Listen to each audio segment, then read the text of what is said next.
बच्चों, good morning. आप सभी कैसे हैं? चलिए हम लोग अंग्रेजी का स्पोकन का दूसरा मतलब सेट 2 पढ़ने जा रहे हैं। जैसे यहाँ पर हमने उस दिन पढ़ा था इम्परेटिव सेंटेंस। इम्परेटिव सेंटेंस छोटे छोटे सेंटेंसों को जोड़ जोड़ के हम लोग बड़े बड़े सेंटेंस बनाएंगे। तो छोटे छोटे सेंटेंसों से ही अब यहाँ कुछ क्वेश्चन डिबेट, क्वेश्चन और उसका आंसर हम सीखेंगे। कैसे क्वेश्चन पूछता है, फिर उसका आंसर कैसे दिया जाता है। ठीक है, देखें यहाँ पर। देखिए, आप कुछ भी हो, इस सब चीजों को आप लिखें, बोलें, तभी आपको आएगा। ठीक है, कम बोलने वाले लोग भी कभी कभी बहुत सीनियर हो जाते हैं। ठीक है, इसीलिए आपको कह रहा है कि जो भी लिखा गया उसको बोले, लिखें, कॉपी में पूरा इसको ऐड करें, फिर आप उसको डेली रूटीन में आप यूज करें इस अंग्रेजी को। अब देखें यहाँ पर, यहाँ लिखा हुआ हंग्री। हंग्री एक प्रश्न पूछ रहा है। हंग्री मतलब होगा भूख लगी है। फिर यहाँ पर इस प्रश्न को ऐसे ही पूछ सकते हैं, जैसे हमने कहा था इम्परेटिव सेंटेंस में हमेशा यूज छुपा रहता है। तो आप इसको बोल सकते हैं आर यू हंग्री, कि आप भूखे हैं। तो आप इसका आंसर देंगे नॉट एट, अभी नहीं, या कहेंगे यस टू मच, बहुत अधिक। टू मच को देखें, टू मच। टू मच एक बहुत बड़ा शब्द है। जैसे यहाँ देखें हाउ मच। हाउ मच मतलब क्या होता है? कितना। हाउ मच मतलब कितना, और टू मच मतलब होता है बहुत अधिक। हाउ मच मतलब होता है कितना, और टू मच मतलब होता है बहुत अधिक। एक लड़का था, उसको केवल यही 2 शब्द आ रहे थे अंग्रेजी के, हाउ मच और टू मच। जब भी मार्केट में जाता था लड़का, तो मार्केट में जाता पूछता था, मतलब पूछता था व्हाट इज द कॉस्ट, या हाउ मच द कॉस्ट। तो वो कहता था हाउ मच, कहता था, केवल हाउ मच कहता था। तो वो कहता था 10 रुपया 20 रुपया, तो कहता टू मच। इसका मतलब क्या हुआ? बहुत। इसका मतलब कितना, इसका मतलब हो गया बहुत अधिक। तो दुकानदार के पास जब भी जाता था तो पूछता था हाउ मच, तो उसका रेट बताता, रेट जब बताता था तो बताता टू मच। तो दुकानदार समझता था बहुत अधिक रेट है, तो दुकानदार कम भी कर देता था। बेचारे को 2 ही शब्द आते थे, इससे उसका पूरा सामान का रेट भी कम हो जाता था। वो पूछा था हाउ मच, जैसे कोई सामान ले रहा था, पूछा था ये मार्केट का दाम, पूछा था हाउ मच, तो अब वो बताएगा 20 रुपया, तो कहेगा टू मच, तो कहेगा चलो 2 रुपया कम कर दो। अब उसको कुछ समझ में नहीं आता लड़का को, लेकिन फिर भी उसका रेट तो कम हो जाता था।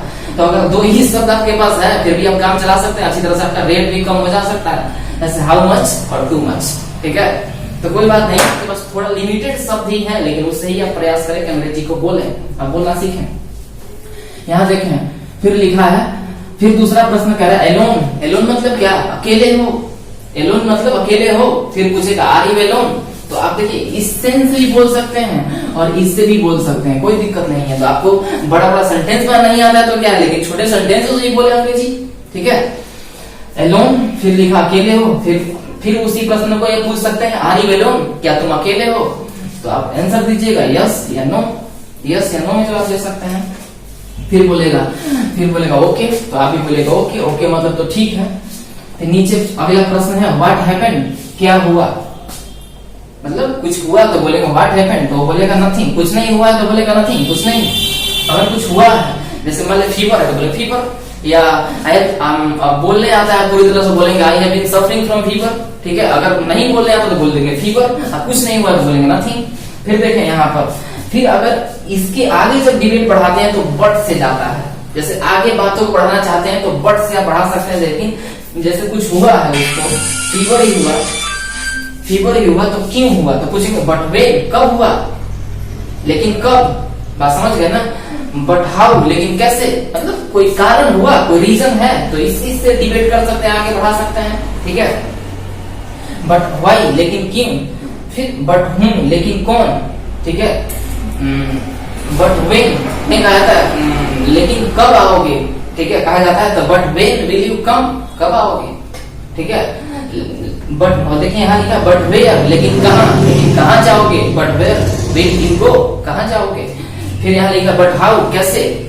ठीक है, लेकिन कैसे? तो इन सारी चीजों को आप अंग्रेजी मतलब अच्छी तरह से, इससे गारंटी है कि आप अंग्रेजी बोल सकते हैं, लेकिन पहले आप इन चीजों को लिखें, बढ़िया से देखें। ठीक है, और जितना हो सके आप लाइक भी करते रहें। अच्छा लगे तो, नहीं अच्छा लगे तो डिसलाइक भी कर दें, कोई बात नहीं है। ठीक है, और इसको शेयर भी करें, ठीक है। जितना शेयर कीजिएगा उतने छोटे छोटे बच्चे हैं या जो भी इन चीजों से अनजान है वो तो सीखेंगे कम से कम। तो यहाँ फिर आप एक बार देख लें, हंग्री मतलब हो जाएगा भूख लगी है, तो ये कहेगा नॉट एट, अभी नहीं। आप एट का प्रयोग तो भली भांति पढ़े होंगे, आप जब पढ़ेंगे टेंस पढ़ेंगे तो एट का प्रयोग अच्छी तरह से जान लेंगे। एट का प्रयोग सिर्फ और सिर्फ प्रेजेंट परफेक्ट टेंस में होता है, वो भी एक निगेटिव सेंटेंस में होता है, यानी जहां निगेटिव सेंटेंस रहता है वहीं प्रेजेंट परफेक्ट का प्रयोग किया जाता है।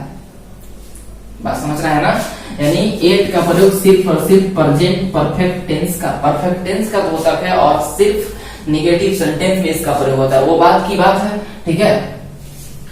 फिर एलोन पूछेगा तो आर यू एलोन, मतलब क्या आप अकेले हैं, तो कहेगा यस या नो, फिर कहेगा ओके बट व्हाट हैपेंड, क्या हुआ, तब कहेंगे नथिंग, कुछ हुआ है तो बोलेंगे यहाँ पर कारण बताएंगे।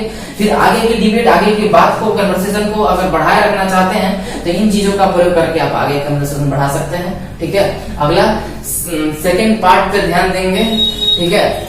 सेकेंड पार्ट अब हम आपके सामने प्रस्तुत करने जा रहे हैं सेट 2। आइए हम लोग अब सेट 3 में नो का प्रयोग देखते हैं। देखिए नो मतलब क्या होता है, नो मतलब कोई नहीं, नो मतलब क्या होता है, कोई नहीं। देखिए यहाँ पर जैसे हम कहें कोई आइडिया नहीं, फिर देखिए कोई रिस्क नहीं, फिर कोई यूज नहीं, फिर लिखा कोई इशू नहीं, फिर लिखा कोई प्रॉब्लम नहीं। अब इसकी हिंदी देखें, कोई विचार नहीं, कोई जोखिम नहीं, कोई प्रयोग नहीं, कोई मुद्दा नहीं, कोई समस्या नहीं। यहाँ इसको लिखे हम नो आइडिया मतलब कोई विचार नहीं, नो रिस्क मतलब कोई जोखिम नहीं, नो यूज मतलब कोई प्रयोग नहीं, नो इशू मतलब कोई मुद्दा नहीं, नो प्रॉब्लम मतलब कोई समस्या नहीं। कितना आसान है। फिर नीचे देखें यहाँ पर सम और लिटिल, सम और लिटिल का नाम जानते होंगे आप। सम मतलब होता है थोड़ा और लिटिल मतलब भी होता है थोड़ा, लेकिन लिटिल जो है नेगेटिव मीनिंग रखता है, लेकिन स्पोकन की भाषा में आप सम और लिटिल का प्रयोग आप कर सकते हैं यहाँ पर।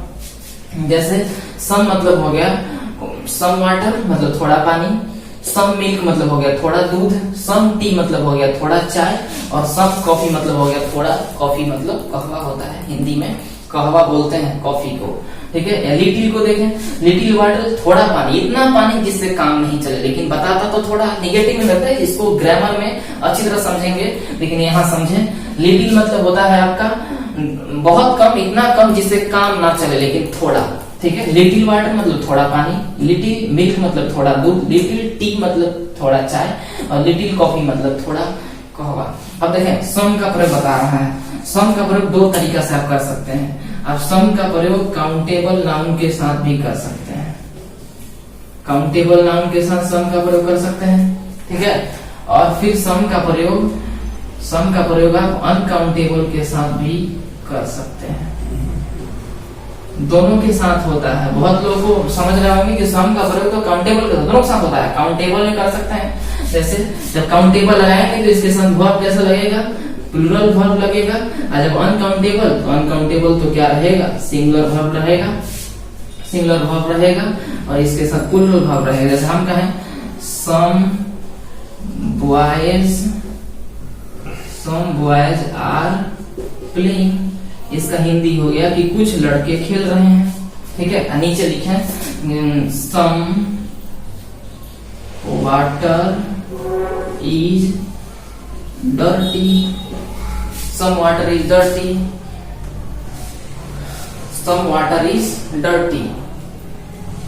यहाँ देखें दिखाई दे रहा होगा आपको, एग्जाम्पल हो गया ये आपको, ठीक है। यानी सम का प्रयोग आप काउंटेबल के साथ भी कर सकते हैं, और सम का प्रयोग अनकाउंटेबल के साथ, काउंटेबल के साथ करेंगे तो वर्ब आपका प्लूरल लगेगा, ठीक है।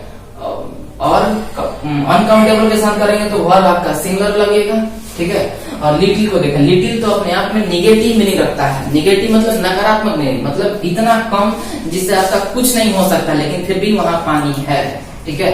और देखें यहाँ पर लिटिल का प्रयोग देखें तो हम बताएं आपसे, लिटिल का प्रयोग भी दो कैटेगरी से होता है। लिटिल मतलब होता है छोटा, ठीक है, और यहाँ एक स्मॉल मतलब ही होता है छोटा। ये काउंटेबल के साथ यही प्रयोग होता है, लिटिल भी काउंटेबल के साथ प्रयोग होता है। देखिए यहाँ पर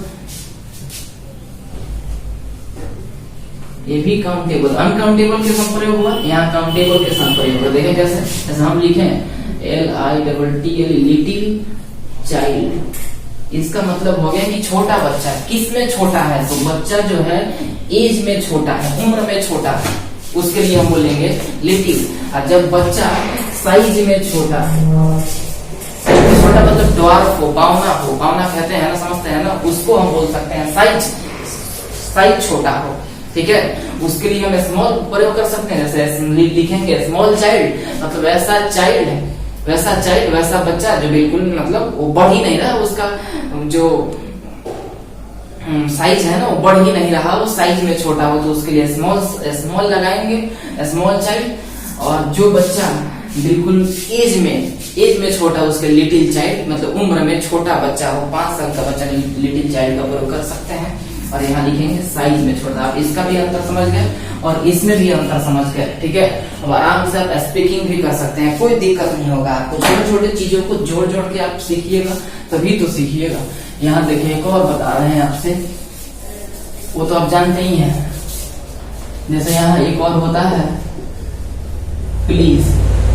प्लीज का मतलब होता है दीजिए। प्लीज का मतलब तो बहुत चीज होता है, एडवर्ब के रूप में प्रयोग होता है।